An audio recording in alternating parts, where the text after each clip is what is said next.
and Unit 3, Section 1, the triangle angle sum theorem. Before we can talk about that theorem, though, we've got to look at some things about triangles.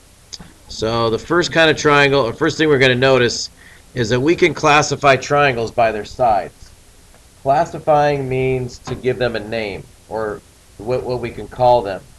So if we want to call them certain things, we can call them something by the way they have their sides. The first one that we use is called the equilateral triangle.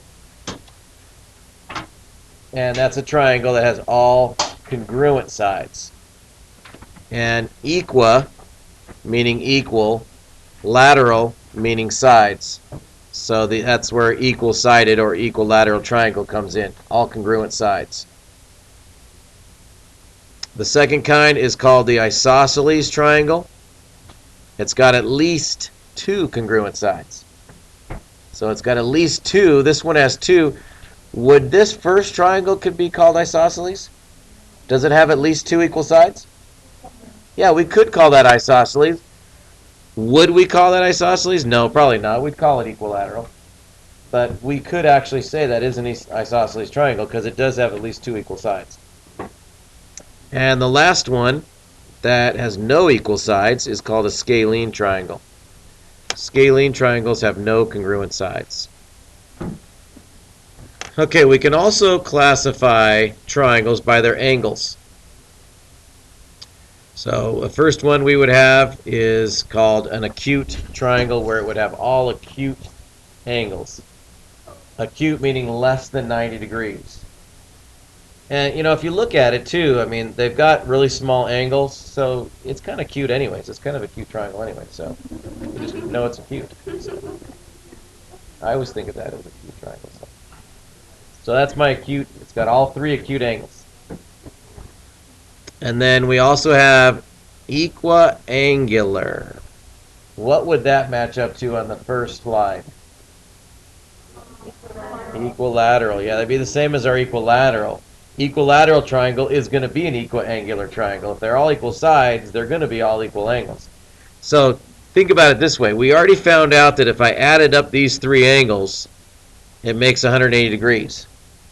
And if all three angles are exactly the same and they add up to 180, then what is 180 divided by 3 going to give me? 60 degrees. All three of those angles have to be 60 degrees. When you see an equilateral triangle, you can know that all three angles are 60. The only way it could be equilateral is to have three equal angles and they're all equal sides. So it's going to be 60 degrees each. Then we also have an obtuse triangle. And that's a triangle with one obtuse angle. So one obtuse angle, you can see that it's an angle that's bigger than 90 and less than 180. What do you think I'd call a triangle with two obtuse angles? A double obtuse? You're right. You're right. It does not exist. There is no triangle where I could put two obtuse angles. Why can't you have two obtuse angles?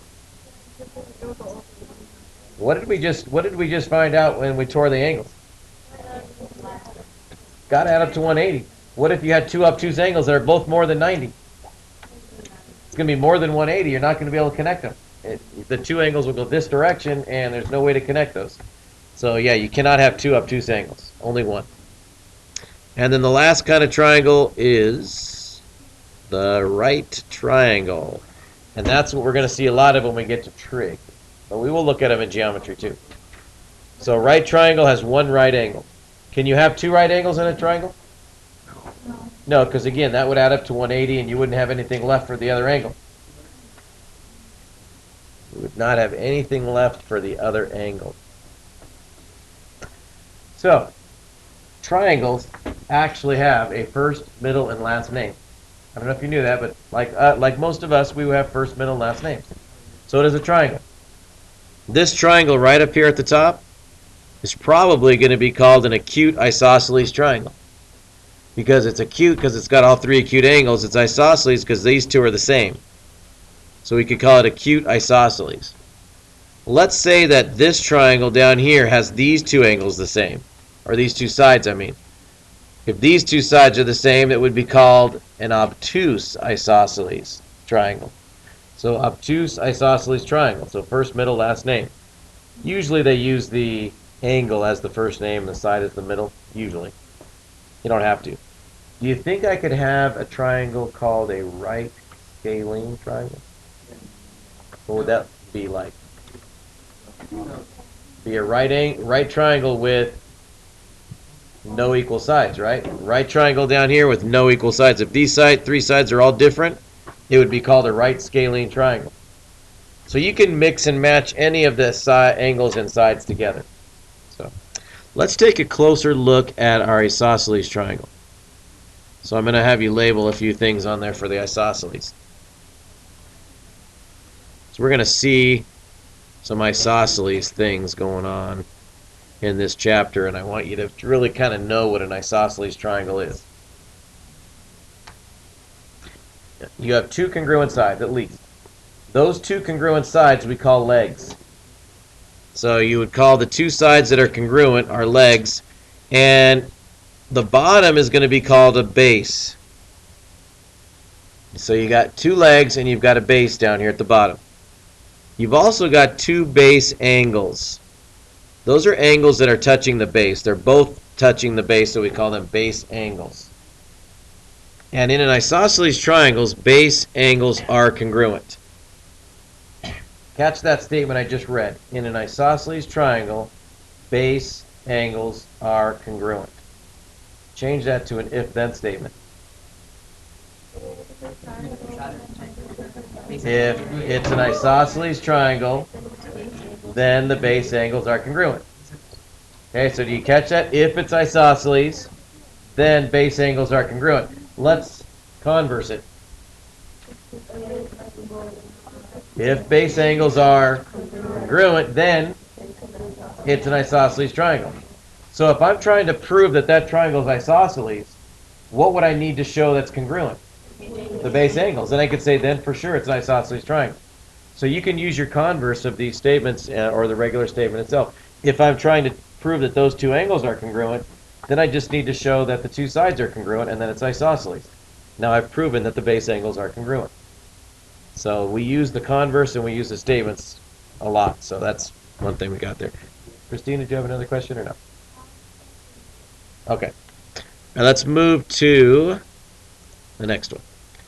All right, the word postulate we haven't talked about yet, so I want to give you that definition, and we're going to be talking about a parallel postulate on this slide. But a postulate is a statement that we accept without proof. It's kind of like a common sense statement. Like 2 plus 2 is 4.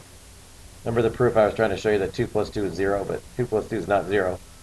Can't be 0 because we've divided by 0, so that didn't work. But 2 plus 2 is 4 is a statement that we just accept. We don't have to prove it. We accept that 2 plus 2 is 4. That's a postulate. It's a statement that you accept. Now, you've already used a postulate and you probably didn't even know it. Do you remember when we were using angle or segment addition? So you added one segment to the other segment. You added the two segments, it gave you the total amount. That's a postulate. You don't have to prove that. You know that if you add two values together, you get a total. That's going to happen every time. So when you're using a postulate, it's a statement that you don't have to prove. You're allowed to use it without any proof. So the parallel postulate says this. It says, given a line and a point not on the line. Well, here's a picture of that. It's a line with a point that's not on the line. So if you have that diagram, if you have a line and a point that's not on the line, there is exactly one line that can be drawn that contains the point and is parallel to the line.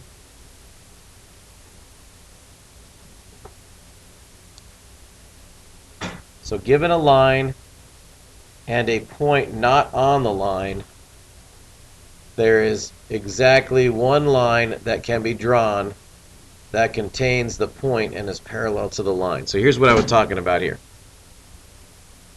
You've got a line here, and you've got a line parallel to it. Now, does that parallel line right now go through the point? No, the parallel line's below the line. So if I was to move my parallel line right there, that's the only place I could put it where it would still be parallel to my line and it would go through that point. If I was to take this line and move it a different direction, like, move it like this or something, now it's not parallel anymore. Okay, so that wouldn't work. The only place that I could put it where it would actually be parallel would be right there, and it goes through the point. So that's a postulate. What I mean by that is it's a statement that you don't have to prove. It's something we don't have to prove. We can do that. We already know that there's only going to be one place I could draw a parallel line that goes through the middle of that dot.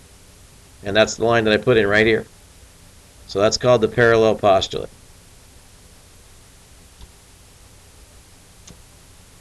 Next slide.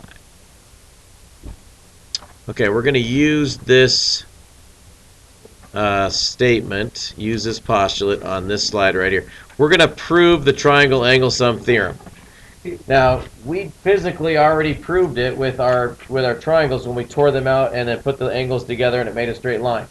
We want to actually write a proof on paper so that we can show that yes, that theorem is true and that the angles in a triangle do add up to 180 degrees. So take a look at the diagram that I have listed right here. It says given triangle ABC. So here's A, here's B, here's C. Here's my triangle. Now I added in a few things, so let me move those out of the way for you. Let me move these things out of the way.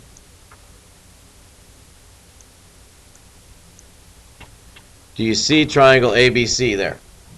Inside of triangle ABC is angle 1, 2, and 3.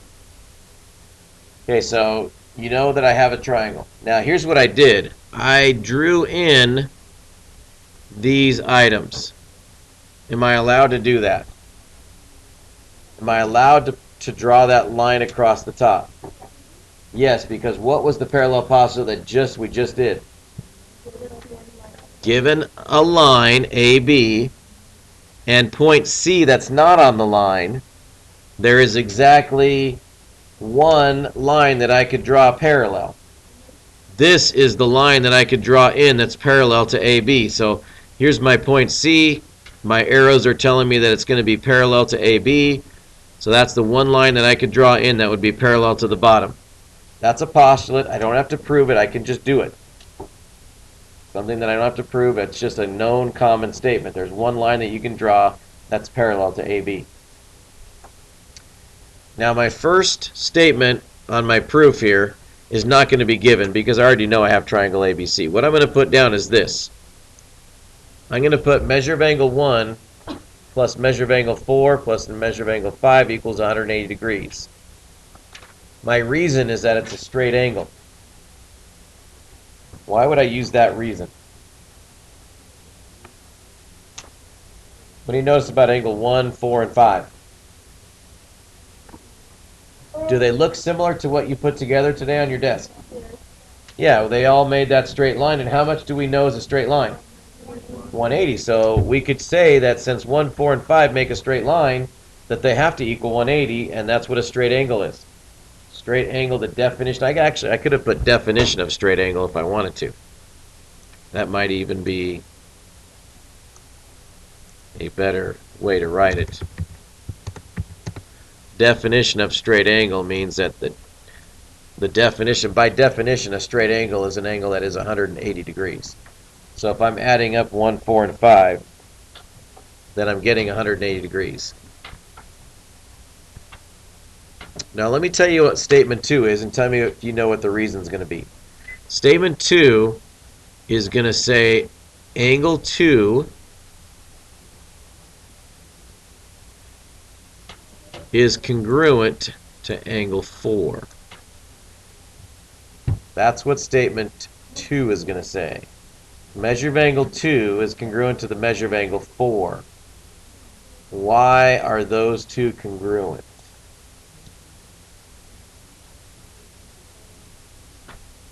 What makes 4 and 2 congruent? I heard something. Close. Alternate interior angles. So let's look at them. Where are my two parallel lines? Is this top one parallel to this bottom one? Yes. Are the two angles inside of those two lines? Yes. Are they in between the two lines? Yes. Then they're interior. If they're in between the two parallel lines, we call them interior angles, and they're alternating on both sides of AC. AC is my transversal line. It cuts through both parallel lines. Angle 4 and angle 2 are alternating sides, and they're in between them, so it's interior. If two lines are parallel, then alternate interior angles are congruent. That was our if-then statement. That was our theorem. If two lines are parallel, then alternate interior angles are congruent. So that was alternate interior. Now my next statement is angle 3. Let's see. I don't know if this is going to work. Nope. Angle 3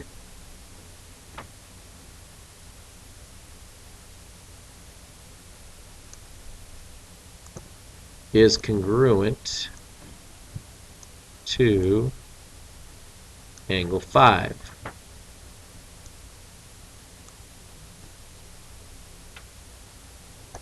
Why would 3 and 5 be congruent? Now I got to do something special here. Watch what I got to do. I got to make a double arc. Why do I have to make a double arc? Because it's a different angle. Angle 1 and 2 are 4 and 2 are congruent. If I put one arc in 5 and one arc in 3, that means I'm saying 1 and 5 and 3 are also equal to 2 and 4. That's not what I want. I want this pair right here to equal each other. I want this pair to equal each other. Why are 5 and 3 equal to each other? Again, they're alternate interior angles. They're on the other side. There's another transversal. CB is another transversal. They're alternating, and they're still in between the two lines. Now I can go straight to my proof statement. What I could do now is I could take this statement right here, which I can't highlight because, oh, there you go. I can take that statement and I can put it right here as my proof statement now. Why do you think I can do that? What would be the reason that I could take that and put it right there? Because what? Okay, she said substitution. Is she right? Yes, you are right. It is substitution. Take a look at the first line. It says 1 plus 4 plus 5 is 180. The last line says 1 plus 2 plus 3 is 180. 1 is in both of them. You see that? They both have 1. The first one had a 4, but they took out the 4 and they put in a 2. Why did they do that? Because I just proved that 4 and 2 are the same, right? Then they took out the 5 and they put in a 3. Why did they do that? Because I proved that 5 and 3 were equal. So we had to do these two first so that we could substitute and put those in. Otherwise it wouldn't work. So now we can prove that 1, 2, and 3, which are the angles inside, do add up to 180 degrees. So now it's proven on paper, and it was proven when we tore the angles off. We saw how they made a straight line. So that was the proof of the triangle angle sum theorem. Last step, substitution. Okay, one last slide here. And that is on exterior angles. Exterior and remote interior angles. So draw that little diagram right there. I'll give you a few seconds to draw it on your paper. Turn it back on and... Okay, so we have our exterior angles, angle 1. That's outside the triangles. Exterior, so it's outside of our triangle. We have the remote interior. Remote meaning away from the exterior angle. It's the two angles that are farthest away from the exterior. And this angle 4, we could actually give it a name. It's an adjacent interior angle because it's touching the angle 1. It's sharing a common ray here. We're sharing a common side. So angle 4 could be called an adjacent interior. But if I'm asking you question number 1, what is the measure of angle 4 plus the measure of angle 1 going to give me? What would you answer to that question? Okay, 180 is correct. Why? They're supplementary, but they have a special name. They're a pair of angles that make a line. Linear pair. When you see a pair that touch that make a line, it's going to be a linear pair. So those are always 180. Linear pairs are adjacent angles that are supplementary. Now the next question is asking you, what is the measure of 4 plus 2 plus 3? 4 plus 2 plus 3. What is the answer to 4 plus 2 plus 3? That's what we just proved, right? We just proved that 4, 2, and 3, the angles inside of a triangle, have to add up to 180. So that is also 180 degrees. So 4 plus 1 is 180. 4 plus 2 plus 3 is also 180. Those two sets of angles add up to 180 degrees. So would I be allowed to put that those two sets are equal to each other? Could I put 4 plus 1 now equals 4 plus 2 plus 3? Take a look at what I'm going to underline here. I've got 4 plus 1, and so I bring that down to here. Okay, see, that's where 4 plus 1 is. And then I've got 4 plus 2 plus 3, and I bring that down to here. And I have 4 plus 2 plus 3. Why are they both equal to each other? Because they both equal how much? So really I have 180 equals 180, right? So really they're equal to each other. What would I call that as a reason? If they're both equaling 180, then they have to equal each other. That was transitive or substitution. Either one would actually work. So transitive or substitution, you could put either property. You would be right if you put either one, because you could say that you're substituting the 4 plus 1 for the 180, and that's why you're putting it here. Or you can say that they're both equaling 180, so they have to equal each other. So transitive property works as well. So my fourth question is then, why is 1 going to equal 2 plus 3? What can I do to get from 3 to 4? What do you see that's common on both sides of my equation up here on number 3? The 4 is common. So what did I do on both sides to get rid of the 4? I subtracted 4 on both sides. That's my subtraction property. So my subtraction property allows me to subtract the 4 on both sides. I don't know if I can draw it so, but it would basically be a minus angle 4 on both sides. And then the 4's would cancel out, and you just have a 1 here, and you'd have a 2 plus 3 over here. So that's what would be left over. The 1 would equal the 2 plus 3. So now that you see the last statement, and then look at the angles that it represents. You see the angle 1? What do we call angle 1? That's called an exterior angle. So angle 1, above angle 1, I'm going to put the word exterior. Actually, I'm going to put it in red so you can see it better. Let's use green. Okay, so that's called an exterior angle right there, angle 1. What is angle 2 and 3 called? Remote interior. Okay, so what conclusion can I make? And if you look at my conclusion down there, I'm using the word sum, S-U-M. The sum of the remote interior angles is equal to the exterior angle. So if I was to add my two remote interior angles together, add these two together, it's going to equal angle 1. You know, on your paper you could almost do this. You could put a circle around 2 plus 3, put a plus sign in between them, and then put an arrow that it's going to equal angle 1. 2 plus 3 together will equal angle 1. They're going to be the same amount. The two remote interior angles will always add up to the exterior angle.